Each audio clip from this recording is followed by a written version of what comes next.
Ibu sekalian. Pagi ini jumpa lagi dengan saya, Pendeta Chris Utugesi. Saya mau membagikan satu kebenaran firman Tuhan lagi bagi kita pada pagi hari ini, yaitu kehadiran Kristus itu melenyapkan ketakutan.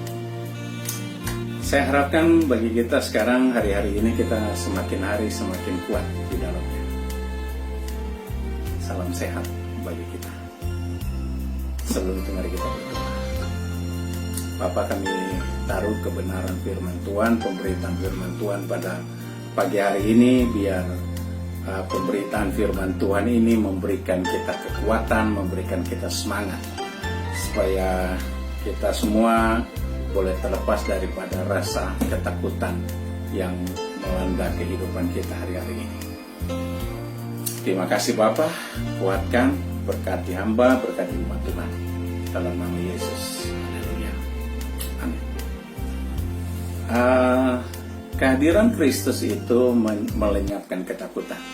Kita akan lihat di dalam satu bagian firman Tuhan, sama-sama buka dari Matius pasal yang ke-14 ayat 24 sampai 27.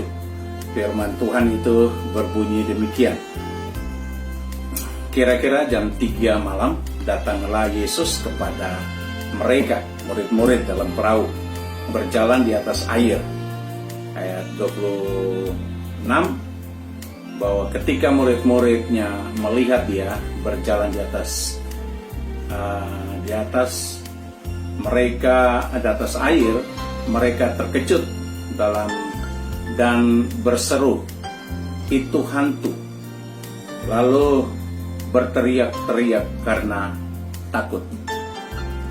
Tetapi segera Yesus berkata kepada mereka, "Tenanglah, aku ini, jangan takut." Saudaraku yang kekasih dalam Yesus Kristus, hari-hari ini kalau kita berjalan atas kekuatan kita sendiri, kemampuan kita sendiri, pikiran kita sendiri di dalamnya, otomatis itu akan kebimbangan, ketakutan yang terjadi dalam kehidupan kita di dalamnya.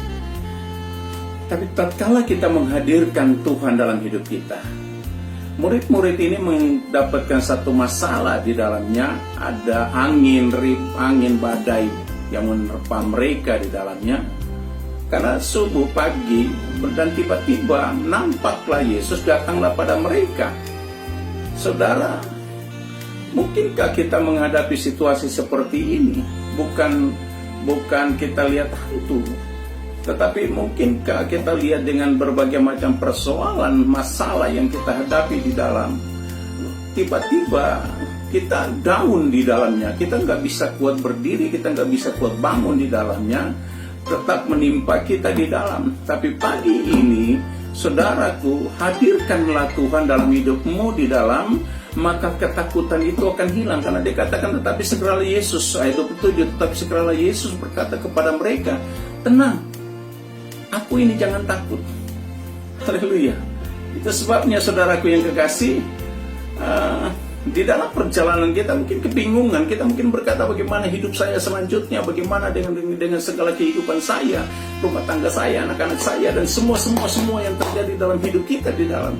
Tapi saya cuma mau katakan bagi kita, hadirkanlah Tuhan di dalam segala aspek kehidupanmu di dalam, maka akan mendapatkan satu ketenangan di dalam kehidupan saudara dan saya. Itu sebabnya yang pertama, Allah di pihak kita.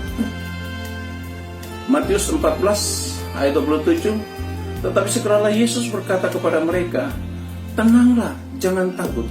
Kalau Allah ada di pihak kita, masalah, persoalan, beban yang datang bagi kita, sekalipun itu berat, Tuhan mau katakan bagi kita, "Tenang, aku ada, aku hadir." Kehadiran Tuhan dalam hidup kita melenyapkan semua masalah. Kehadiran Tuhan dalam hidup kita, beban persoalan itu lepas daripada kita. Sebabnya Matius 11, 29, 30 dia berkata, "Marilah kepadaku semua yang letih lesu dan berbeban berat, aku akan memberikan kelegaan kepadamu. Pikul aku dan belajar padaku, karena aku lemah lembut dan rendah hati, supaya jiwamu mendapatkan ketenangan." Saudara, ketenangan kita memperoleh tenang, kita memperoleh sukacita tatkala persoalan masalah hidup kita taruh di hadirat Allah. Datangkan kepada Dia di dalamnya. Roma 8:31 ayat ini, beberapa ayat ini menunjukkan sungguh hebat bagi kita. Sebab itu apakah yang akan kita katakan tentang semuanya itu? Jika Allah di pihak kita, siapakah yang akan melawan kita? Haleluya. Jika Allah ada di posisi saya, Allah ada dalam hidup saya, Allah dalam pekerjaan saya, Allah dalam rumah tangga saya, Allah dalam hidup saya, Allah ada dalam segala langkah hidup saya, untuk apa saya takut? Sebab itu, apakah yang akan kita katakan tentang semuanya, tentang semua masalah yang kita hadapi setiap hari? Kalau Allah di dalam hidup kita, kenapa kita harus takut? Kenapa kita harus bimbang di dalamnya? Jadi saudaraku yang kekasih, jika Allah di pihak kita, kita siap lawan. Jika Allah di pihak kita, kita siap. Siapa lawan kita? Jika Allah di pihak kita, siapa yang akan lawan kita? Tidak ada. Matius 28:29 berkata, dan ketahuilah aku menyertai kamu senantiasa sampai kepada kesudahan. Allah di pihak kita, tidak ada yang melawan kita, karena Allah menyertai kita sampai kesudahan, sampai datang di dalamnya. Saudara, sampai kita tidak ada punya kekuatan, tidak ada punya kemampuan di dalamnya. Matius 18:20 berkata, sebab di mana 2 atau 3 orang berkumpul dalam namaku, di situ aku ada di tengah-tengah mereka. Saudara, kita hadirkan Allah dalam hidup kita, dan kehadiran Allah itu membuat kita tenang. Kehadiran Allah itu membuat kita kesukacita. Kehadiran Allah itu membuat kita, setiap masalah itu akan lari daripada kita di dalamnya. Dan dikatakan kehadiran Allah itu membuat umatnya kuat, terhibur, dan tidak takut. Kehadiran Allah itu membuat umat Tuhan itu terhibur dan tidak rasa takut di dalam, membuat ketenangan.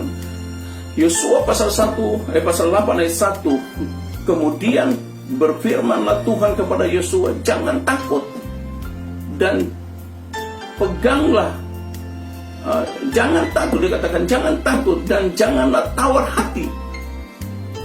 Bawalah seluruh tentara dan persiapkanlah, majulah ke Ai. Ketahuilah aku serahkan kepadamu raja negeri Ai, rakyatnya, kotanya, dan negerinya. Saudaraku yang kekasih, Allah katakan kepada Yosua, jangan takut, bangun, janganlah tawar hati. Setiap kita menghadapi tantangan, jangan takut. Setiap kita menghadapi persoalan, jangan takut, jangan bimbang. Tuhan menyertai kalau kita taruh pada Tuhan. Yang kedua, Allah mengasihi kita. Saudaraku, kasih Tuhan itu adalah kasih yang menyelamatkan. Yohanes 3:16, karena begitu besar kasih Allah Tuhan menyelamatkan kita di dalam, dan segera Yesus, dan Matius 14 ayat 31 dikatakan segera Yesus mengulurkan tangannya, memegang dia dan berkata, hai orang yang kurang percaya, mengapa engkau bimbang? Berarti saudaraku, kalau kita percaya kepada Tuhan, kita tidak akan bimbang. Orang yang bimbang adalah orang yang tidak percaya kepada Tuhan. Itu sebabnya pagi ini kita perlu datang kepada Tuhan, karena kasih Tuhan itu besar dalam kehidupan saudara dan saya. Dia memberikan kekuatan. Roma 8 ayat 32, ia yang tidak menyayangkan anaknya sendiri, tetapi yang menyerahkannya kepada kita semua, bagaimana mungkin ia tidak mengaruniakan segala sesuatu kepada kita bersama-sama dengan dia. Haleluya. Tuhan itu baik bagi kita. Bukti kasih Allah, Allah memberikan anaknya Yesus Kristus bagi saudara dan saya. Dan kehadiran Allah membuat kita tenang. Kasih Allah terdapat, kasih Allah itu tak dapat diukur. Mazmur 108 ayat 5, sebab kasih-Mu besar mengatasi langit dan setia-Mu sampai ke kawan Allah. Saudara, kasih Bapa itu besar dalam kehidupan saudara dan saya. Itu sebab saya mau katakan, jangan takut, jangan bimbang, jangan ragu. Allah bersamamu, Allah ada dalam hidupmu. Tuhan Yesus memberkati. Kita berdoa, segala puji dan syukur hormat pada Bapa dalam kerajaan sorga, berkat anugerah damai sejahtera yang daripada Allah Bapa, kemuliaan daripada Tuhan Yesus memberkati semua umat Tuhan di hari ini dalam perjalanan kehidupan mereka. Berikan mereka sukses, keberhasilan, jalan keluar bagi mereka tatkala mereka menghadapi setiap persoalan hidup mereka. Ada kekuatan baru. Dalam nama Yesus sampai berdoa mengucap syukur. Haleluya, amin. Tetap semangat, tetap kuat. Tuhan Yesus memberkati kita.